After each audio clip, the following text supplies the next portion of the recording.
स्वागत है आप सभी का एजेंडा आज तक के इस कार्यक्रम में।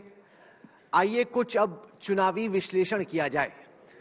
हाल ही में विधानसभा चुनावों में सेमीफाइनल के नतीजे आए और उसके बाद सबसे बड़ा सवाल ये कि क्या फाइनल का नतीजा भी इसी सेमीफाइनल ने दे दिया, या फिर जैसे हमने वर्ल्ड कप में देखा सेमीफाइनल तक जो भी हो उससे फाइनल पर कोई असर नहीं पड़ता। आखिरकार इस वक्त स्थिति क्या है, इस पर चर्चा करने के लिए देश के 4 बेहतरीन चुनावी विश्लेषक इस वक्त हमारे साथ हैं। सबसे पहले मैं आपका परिचय कराना चाहता हूं एक्सिस माई इंडिया के प्रदीप गुप्ता का। आपने इनके आंकड़े और इनका डांस तो देखा ही होगा, तालियां प्लीज। साथ ही साथ हैं यशवंत देशमुख, सी वोटर चलाते हैं, इंडिया टुडे का मूड द नेशन सर्वे यही करते हैं, इन्हीं की एजेंसी से आता है। स्वागत है आपका यशवंत जी, आप दुबई से आए, शुक्रगुजार हैं हम इसके। डॉक्टर संजय कुमार हैं, CSDS से एकेडमिक हैं और चुनावों को एक प्रोफेसर की नजर से अक्सर देखा करते हैं। संदीप शास्त्री बेंगलुरु से आए हैं, देश के जाने माने चुनावी विश्लेषक। जोरदार तालियों से चारों का स्वागत। सबसे पहले मैं हमारे पीछे जो स्क्रीन है उस पे इंडिया टुडे के हाल के मूड द नेशन का जो सर्वे आया था उसके नतीजे दिखाना चाहता हूं, और फिर मैं चाहता हूं कि सबसे पहले संदीप शास्त्री आपसे शुरू करते हैं। ये जो यशवंत ने हम लोगों के लिए सर्वे किया था दिखाता है कि अगस्त 2023 में 287 सीटों का अनुमान है भाजपा के लिए, और जो अन्य पार्टियां हैं वो 182 पे और कांग्रेस 74 सीटों पे। 60 पे थी जनवरी 2020 में, उसके बाद 74 सीटों पे कांग्रेस खड़ी है। अगर अभी आज जहां हम खड़े हैं वहां पे आपको कहा जाए कि 2024 में मई में जब आम चुनाव के नतीजे आते हैं, ये 287 आप कहां पाते हैं? संदीप शास्त्री। राहुल जी, आपने प्रश्न पूछते समय एक बहुत ही सही बात कही आज के अनुमान से, क्योंकि हम आज से 4 महीने की बात नहीं कर रहे हैं। आज के अनुमान आप देखें तो भारतीय जनता पार्टी और एनडीए की एक गति जो है वो दूसरे पक्षों से थोड़ा 3 कदम आगे लगता है, पर 4 महीने में काफी बदलाव होने की हो भी सकती है। पर आज के आप नजरिया देखें तो ये तो स्पष्ट है कि 3 कदम आगे हैं। इसमें और एक बात मैं जोड़ूंगा, जब हमने कर्नाटका, तेलंगाना और उत्तर भारत के 3 राज्यों में जो चुनाव हुई, उस समय जब संजय जी और मैंने जब लोकनीति के बिहाफ पे समीक्षा किया, उसमें हमने एक प्रश्न पूछा था, अगर आज लोकसभा चुनाव हुआ तो आपका मत किस पक्ष की तरफ जाएगा? और वहां हमने देखा कि असेंबली इलेक्शन के तुलना में बीजेपी का वोट शेयर थोड़ा 4-5% ज्यादा चल रहा था, 3 से 6% का फर्क आ रहा था। तो हमारे देश में ये विधानसभा और राज्य और लोकसभा का चुनाव के बीच में लोग काफी फर्क करते हैं, और जब लोकसभा का प्रश्न आता है, आई थिंक क्लियरली इस चुनाव में मेरी अंतिम बात 4 म के बारे में लोग शायद चर्चा करेंगे। मोदी जी का नेतृत्व तो स्पष्ट, उनका एक पात्र तो है ही। महिला वोट का एक बहुत ही इंपॉर्टेंट रोल होगा। एक मजबूरी की बात भी, कोई और नहीं है तो इनको देना ही पड़ेगा। और चौथी बात, अब जनवरी में जो देश में शायद एक प्रमुख विषय होगा, मंदिर का विषय, सो ये 3 म, मोदी, मंदिर, महिला और मजबूरी, मुझे लगता है 4 महीने के बाद के चुनाव में इसके आप नतीजा देखेंगे। अरे वाह, आप भी शब्दों का खेल खूब करते हैं। मुझे लगता था मोदी जी ही करते हैं, लेकिन डॉक्टर शास्त्री भी पूरी तैयारी के साथ आए थे। आपने मोदी जी का जिक्र किया। मैं मॉर्निंग कंसल्ट के जो बहुत ताजा आंकड़े हैं वो दिखाना चाहता हूं, जिससे ये साफ हो जाता है कि 9.5 साल बाद भी डॉक्टर संजय कुमार, प्रधानमंत्री मोदी की जो लोकप्रियता है, जब उसकी तुलना हम दुनिया के बाकी नेताओं से करते हैं तो ऐसी वो सीधी लकीर है कि वो टस से मस नहीं हो रही। क्योंकि 2 आंकड़े हैं हमारे पास। पहले तो ये देखिए कि ये है प्रधानमंत्री मोदी की अप्रूवल रेटिंग, कितने लोग चाहते हैं कि वो फिर से आए, कितने लोगों को लग रहा है कि अच्छा काम कर रहे हैं, कितने लोगों को लग रहा है कि खराब काम कर रहे हैं। जो लोग मानते हैं कि खराब काम कर रहे हैं उनकी संख्या करीब 18% है इस वक्त, और जो लोग मानते हैं कि प्रधानमंत्री मोदी अच्छा काम कर रहे हैं 76% पे है। 84 पीक थी, 63 जब एक तरीके से पैंडेमिक आया, उसके बाद महामारी के बाद लोगों में रोष था, तब असहमति का स्तर बढ़ा, लेकिन उसके बाद गिरता चला गया।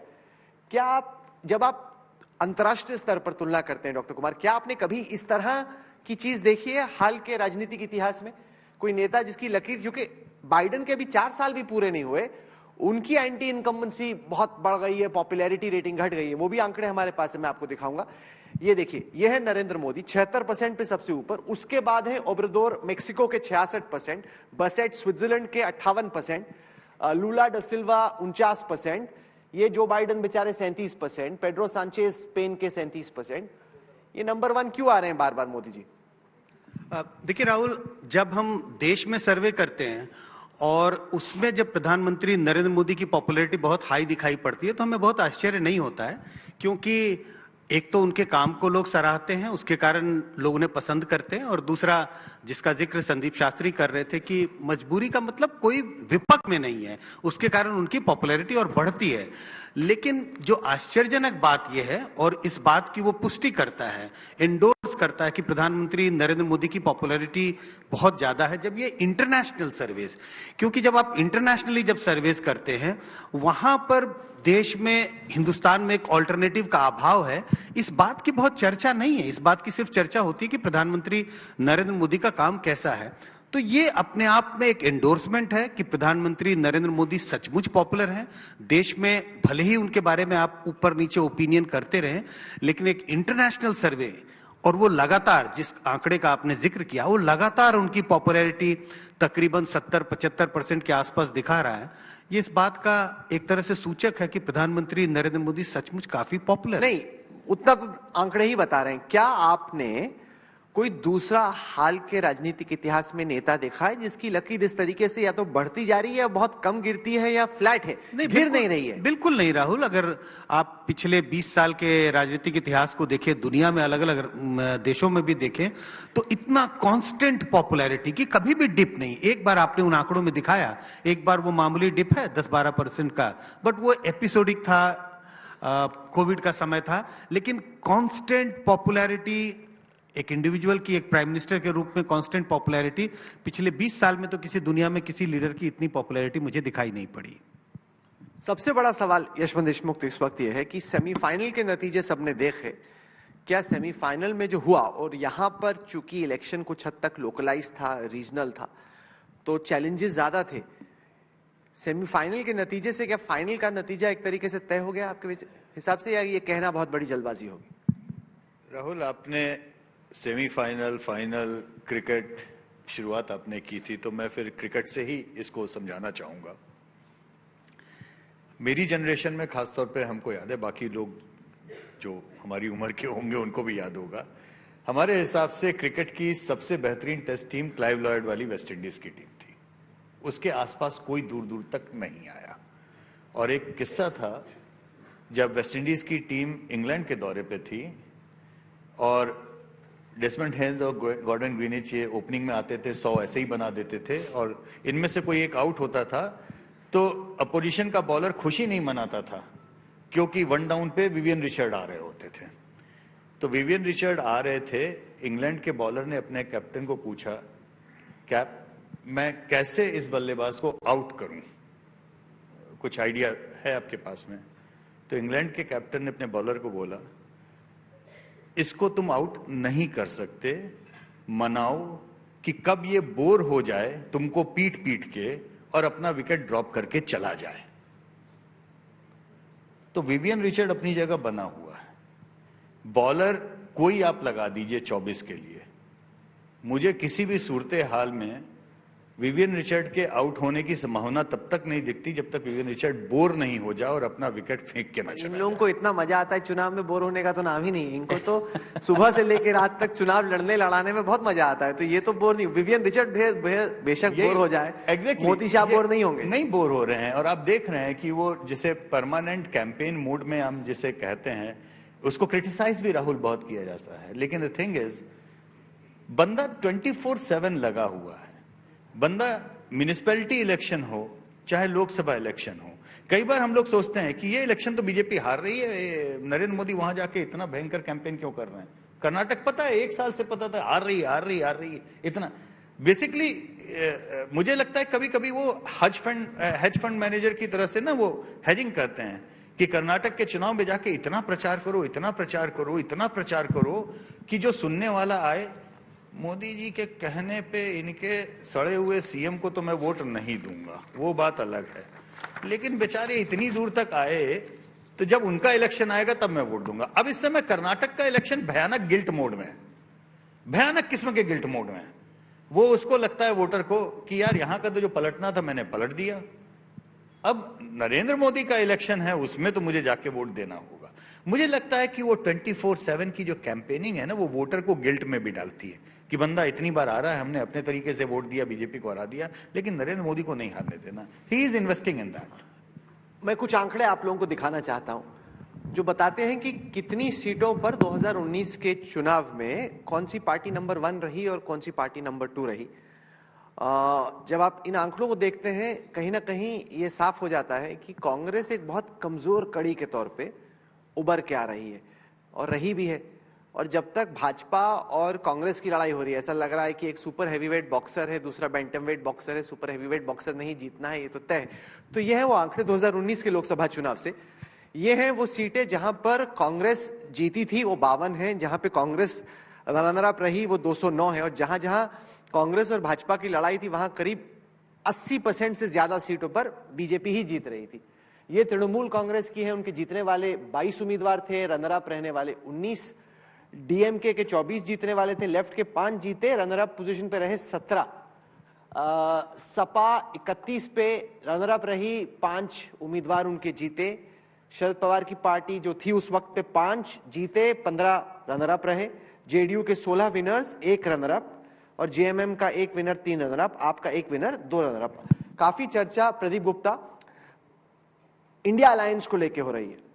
इस वक्त इंडिया अलायंस की क्या सूरत है वो कह पाना थोड़ा मुश्किल है, लेकिन अगर इंडिया अलायंस पूरा एकजुट हो जाए और जैसे कहा जा रहा है कि 400 सीटों पर 1 वर्सेस 1 की लड़ाई हो जाए, भाजपा बनाम एक विपक्षी पार्टी, क्या आपको लगता है कि चुनाव थोड़ा और रोचक? आप क्या अगली बार के चुनाव के नतीजे लेके आए हैं? ये आपका पोल है, तो वही बता दीजिए। मैं इतना लंबा सवाल क्या पूछ रहा हूँ, आप अपना पोल ही बता दीजिए हमें। मुझे परीक्षार्थी की तरह पता नहीं था कि आप क्या प्रश्न पूछेंगे। अच्छा। लेकिन मेरा ये लक है कि जो मैंने तैयारी की आपने वही प्रश्न पूछ लिया।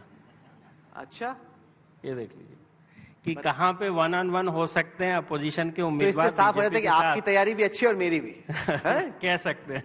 राहुल, क्वेश्चन लीक हो गया था आपका, जैसे राजस्थान में कई एग्जाम्स में पेपर लीक हो गए, आपका भी पेपर लीक। आप लीक का जिक्र कर रहे हैं, असल में आप लोगों ने पता नहीं कितनों ने देखा नहीं देखा, वो जब एग्जिट पोल आने वाला था गुप्ता जी के डांस से पहले, उसमें हम लोगों का एक वीडियो था जिसमें हम पोल के बारे में बात कर रहे थे, वो हम ही लोगों ने पोस्ट किया, वो ऐसे लीक हुआ, लीक नहीं हुआ, हम ही लोगों ने पोस्ट किया, लेकिन लोग मानने लगे कि लीक हो गया, और बड़ा फसाद हुआ उसको लेके। तो मैंने लीक नहीं किया ये पेपर, अब आप होशियार थे तो आपको पता चल गया। राहुल, आरोप इसलिए लगते हैं कि आज तक और एक्सिस माई इंडिया का पुराना रिश्ता और नाता है, तो उसके चलते लोगों को लगता है कि ये लीक कर दिया गया। हकीकत में मैंने आपको सवाल पहले बताया ना, ये लीक हो चुके, आप जवाब बताइए। अच्छा ठीक है, तो चुनाव जो भी आए राहुल, मेरा ऐसा मानना है 3 ही विषय होते हैं, दावे, वादे और इरादे। बस इन तीनों के इर्द गिर्द सारा का सारा कोई भी चुनाव हो, कहीं पर भी हो, उससे निर्धारित होता है। तो दावे, जो इनकम्बेंट गवर्नमेंट है वो अपने तमाम तरह के दावे करेगी कि उन्होंने पिछले 5 साल में ये किया, ये अचीवमेंट थे। और वादे, जो चैलेंजर है वो एक प्रोजेक्ट करेंगे, वादे करेंगे कि यदि हमको आप चुनकर भेजते हैं तो हम आपके जीवन में इस तरह का परिवर्तन और इस तरह की सुविधाएं और व्यवस्थाएं लेके आएंगे। और इन दोनों के दावे और वादों को देखते हुए जनता अपने इरादे जताती है कि किसके दावे या किसके वादे में कितना दम है, और उसके हिसाब से वो अपना मत देती है। रह गई बात हिस्ट्री की, तो क्रिकेट मैच के जैसे कोई भी हिस्ट्री आज के पहले कल तक क्या घटनाएं घटी हैं राजनीतिक, उनका फ्यूचर के आउटकम के ऊपर कभी भी कोरिलेशन नहीं रहा है, चाहे वो जनरल इलेक्शन हो और चाहे राज्य के चुनाव हो। रह गई बात कि वर्तमान परिदृश्य में जो राजनीतिक और सामाजिक परिस्थितियां हैं उसके हिसाब से हम चर्चा कर सकते हैं। तो रह गई बात राजनीतिक परिदृश्य की, यह है कि तैयारी करनी है अपोजिशन को चुनाव में जाने के लिए। 4 से 5 महीने रह गए हैं चुनाव में जाने के लिए, और तैयारियां तो पहले से भी शुरू की है अपोजिशन ने, क्योंकि सामने इतना बड़ा इनकम्बेंट गवर्नमेंट है कि उसको हरा पाना, वो कहते हैं ना, मुश्किल ही नहीं नामुमकिन जैसी स्थिति है। तो उसके लिए तैयारियां बहुत जरूरी हैं, और तैयारियों का मतलब राजनीतिक समीकरण के हिसाब से कोशिश की जाए कि ज्यादा से ज्यादा सीटों के ऊपर एक उम्मीदवार दिया जाए अपोजिशन के द्वारा, तो शायद अच्छी खासी टक्कर हो सकती है। ये आपने सवाल पूछा। अब क्या वर्तमान परिस्थिति है अपोजिशन की, कहां कहां एक उम्मीदवार हो सकता है, उसकी मैंने गणना की हुई है और मैं कोशिश करता हूं बताने की। 168 सीट ऐसी हैं कि जिसमें वर्तमान राजनीतिक स्थितियों को देख के लग रहा है कि यहां पर तो सामंजस्य बनता दिख रहा है एक कैंडिडेट दे पाने के लिए। वो है बिहार, झारखंड, तमिलनाडु, पौंडीचेरी की एक सीट ले लीजिए, महाराष्ट्र, कर्नाटका, JNK और लद्दाख। बस अभी आ रहा हूं मैं। ये हो गई 168 सीटें जिनके ऊपर ऐसा लग रहा है कि स्थिति बनती नजर आ रही है। उसके बाद है 88 सीट्स जो अभी असमंजस की स्थिति में, वो है वेस्ट बंगाल। क्या लेफ्ट पार्टी भी इनके साथ सीट शेयरिंग में शामिल होगी या वो एक अलग चुनाव लड़ेगी, ये एक बहुत बड़ा प्रश्न है। लेफ्ट अगर अलग लड़ती है तो फायदा बीजेपी को है या नुकसान बीजेपी को है? बीजेपी को फायदा है। फायदा है जी।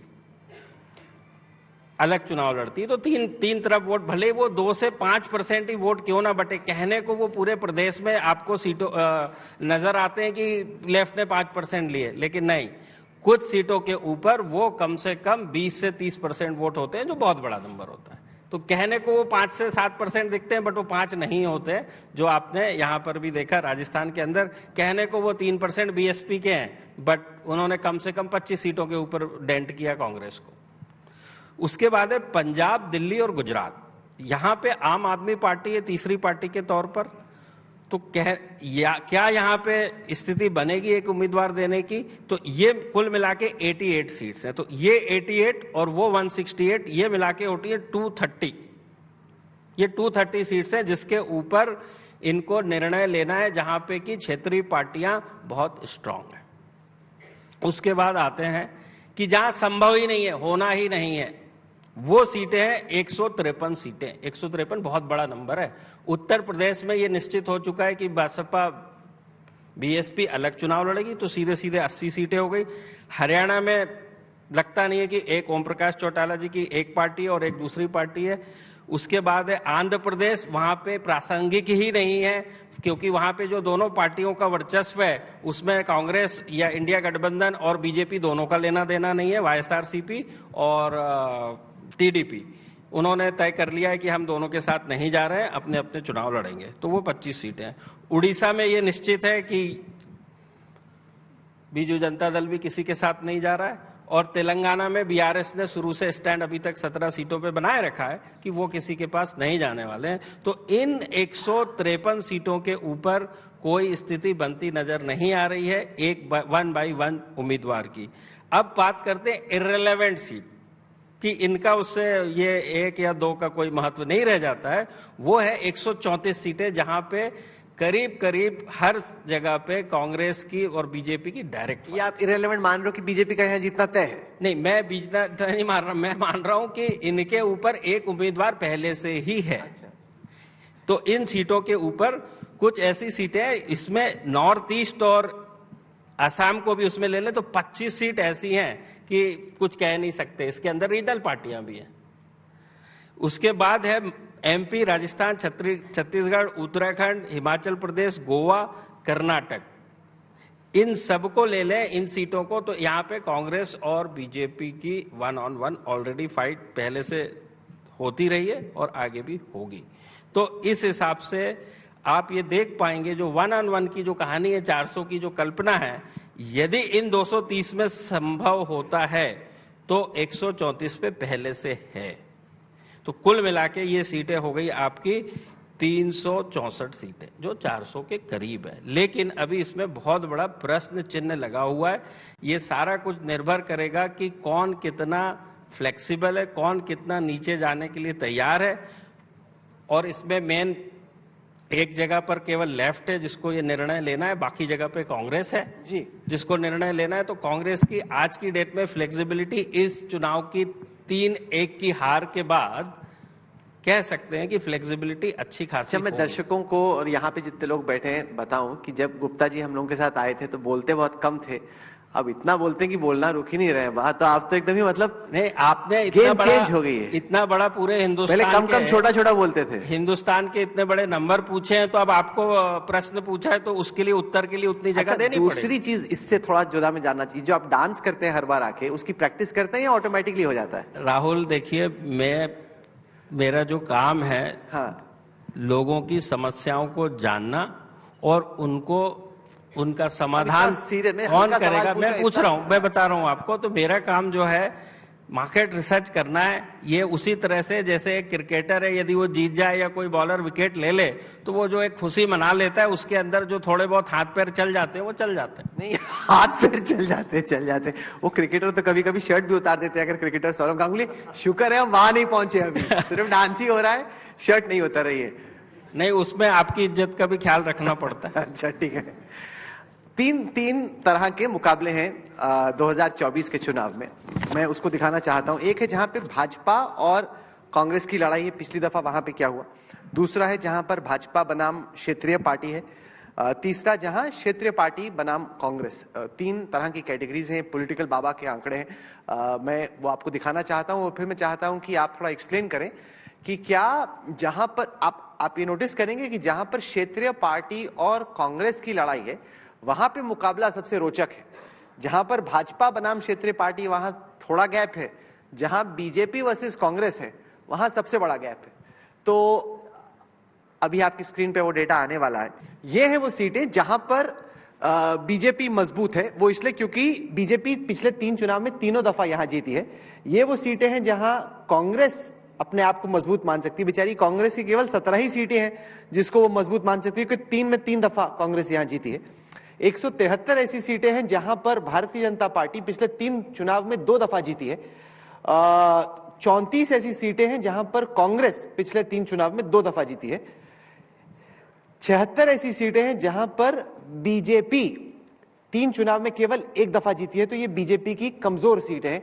देखिए कांग्रेस की कमजोर सीटें कितनी ज्यादा हैं, 183।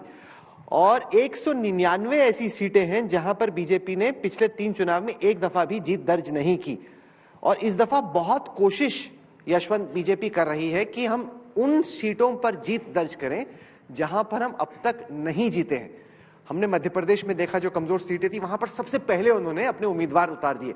ये कितना होगा अगर सारी चीजें जिस तरीके से ये लोग प्लान कर रहे हैं उनके हिसाब से जाएं, तो क्या भारतीय जनता पार्टी राजीव गांधी का जो रिकॉर्ड था 84 के चुनाव का, क्या उसको बीट कर सकती है या बहुत मुश्किल है, असंभव है? देखिए, बहुत डिटेल के जो आंकड़े हैं उनको अगर आप कोने कर दें तो बहुत सरल शब्दों में अपने दिमाग में आप 3 नंबर बॉलपार्क फिगर रखिए, 100, 200 और 243।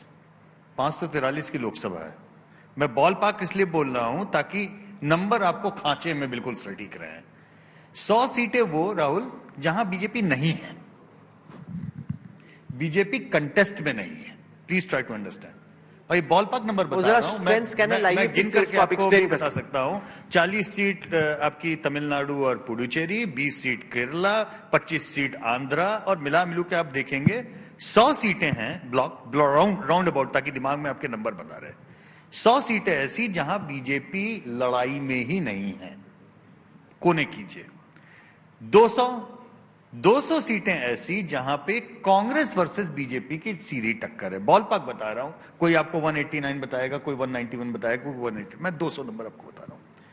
इन 200 में बीजेपी का स्ट्राइक रेट, जैसा आपने बोला, 90% से भी ज्यादा है। मतलब वो बीजेपी इनवेरिएबली उसमें 180 से ऊपर ही जीत रही है और जीतेगी। अभी जो संभावना है उससे कम होने की संभावना। बची हुई 243 जो है, ये वो नंबर है जहां पे बीजेपी और क्षेत्रीय दलों का संघर्ष है। कांग्रेस उसमें सीन में नहीं है, ठीक है। अब इस 243 में बीजेपी का स्ट्राइक रेट कितना हो कि वो 400 का आंकड़ा क्रॉस करे, ये आपने सोचने समझने की बात है। मतलब ये है, बीजेपी का कांग्रेस के अगेंस्ट जो स्ट्राइक रेट है वो स्ट्राइक रेट बीजेपी उन 243 जो क्षेत्रीय दलों के साथ में उसकी लड़ाई है उस पर अगर रेप्लिकेट करती है तो 400 का आंकड़ा पार हो सकता है, अदरवाइज नहीं होगा। राजनीति में असंभव कुछ नहीं है।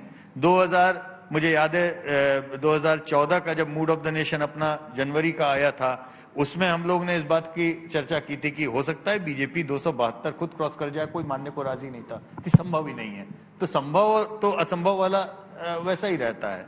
अब आंकड़ों पे 400 होगा कि नहीं होगा ये काम, पहला अंक मैं बताता हूं, दूसरा अंक प्रदीप आपको बताएंगे, क्योंकि वोट बताने का काम मेरा है, सीट बताने का काम इनका है। ये स्टैंडर्डाइज्ड हमारा रोल है। 5 साल पहले एजेंडा के मंच पे राहुल आपने सवाल किया था और मैंने आपको बोला था कि हमारे आंकड़ों में बीजेपी को 5% की एनडीए को अपस्विंग दिख रही है। ये आपने लीड भी बनाया था 5 साल पहले। आज मैं आपको बता रहा हूं, एनडीए को कोने कीजिए, इस बात की भरी पूरी संभावना है कि बीजेपी का अकेले 3% का अपस्विंग 2024 में मिलेगा, जिसका अर्थ है बीजेपी स्वयं 40% वोट शेयर का मार्क क्रॉस करेगी। ये आप लिख लीजिए, मैं पूरे होशो हवास में फिर दोबारा ये बात कह के जा रहा हूं। बीजेपी अलायंस के वोट कितने होंगे ये मैं इसलिए नहीं कह सकता क्योंकि अलायंस वाले पार्टनर्स मुझे अभी क्लियर उस तरीके से नहीं है, बहुत सारी अगड़म बगड़म अभी भी होनी बाकी है। लेकिन मोटे तौर पर अगर आप सब गिन लीजिए तो समवेयर बिटवीन 3 to 5%, तो एक 45% का जो एक ब्लॉक है ना, ये ब्रीच करने की पूरी संभावना है वोट शेयर में। बट मैं उसमें अभी अलायंस पार्टनर के वोट शेयर को काउंट नहीं कर रहा हूं। अब अगर बीजेपी 40% का वोट खुद क्रॉस करने की हालत में है तो इसका मतलब यह नहीं है कि जिन 100 सीटों पे बीजेपी नहीं है वहां पे कुछ चमत्कार होने जा रहा है। उसका मतलब यह है, मसलन जिन राज्यों में आपने अभी चुनाव देखा वहां पे बीजेपी लोकसभा में 50% क्रॉस ऑलरेडी 2019 में कर चुकी थी। जीती हुई सीटों में और आप और बड़े मार्जिन से जीते। अब आप और बड़े मार्जिन से जीतेंगे तो पूरी संभावना है कि लोकसभा में बीजेपी राजस्थान, मध्य प्रदेश, छत्तीसगढ़ में 60% का आंकड़ा क्रॉस। तो आपने दिए वोट कि 40% पार वोट हो जाएगा और आपने कहा कि 45% एनडीए का हो जाएगा। आपने कहा कि प्रदीप गुप्ता इसको सीट में तब्दील करेंगे। आपको वोट शेयर एजेंसी से आ गया, गुप्ता जी आप इसको सीट में तब्दील इनका काम है। बहुत धर्म संकट में डाल दिया। गुप्ता जी बोलेंगे इस काम के लिए भाई मैं बहुत पैसा लेता हूं और तुम मुझसे काम करा रहे हो। ये नहीं, धर्म संकट में डाल दिया क्योंकि जो यशवंत ने बात कही कि 40% वोट शेयर, किसी भी राज्य में देख लीजिए जहां बाइपोलर चुनाव होते हैं तो वहां 40% वोट शेयर के बावजूद भी या 42% के बावजूद भी, अभी हमने राजस्थान में देख लिया कि वो पार्टी हारती है सीटों के लिहाज से, वो पार्टी सीटों के लिहाज से हारती है। लेकिन ये बहरलाल ये बात जो हो रही है पूरे हिंदुस्तान की हो रही है, जैसे यशवंत ने कहा कि 100 सीटों पे तो बीजेपी नहीं है, तो नेचुरली वहां उन सीटों के ऊपर बीजेपी का वोट शेयर तो बढ़ना निश्चित है, बट वो सीटों में कन्वर्ट नहीं होगा जैसे बताया।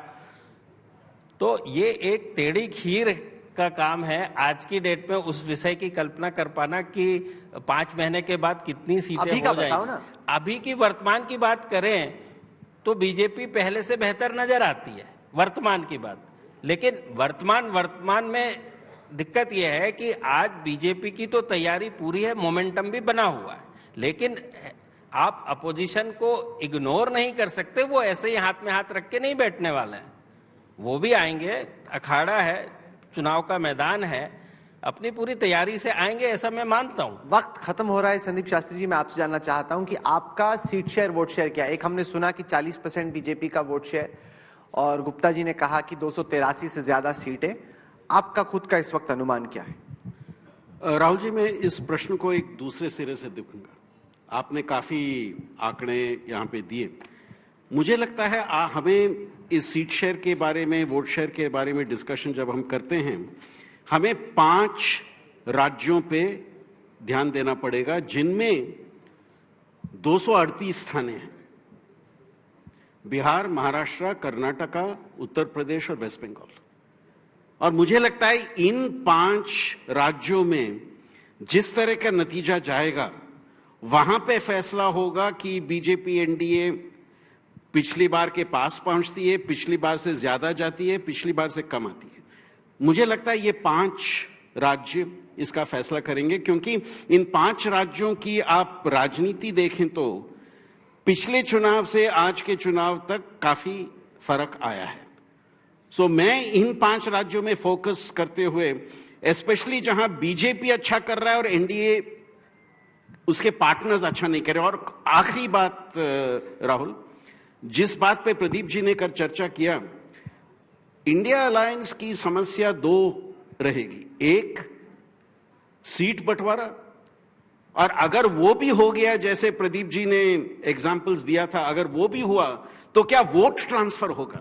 ये पिछले चुनाव में भी हमने देखा है, लीडर्स के लेवल पे आप एक समझौता पे आ जाते हैं, पर क्या ग्राउंड लेवल पे आप वो वोट ट्रांसफर कर सकते हैं या नहीं?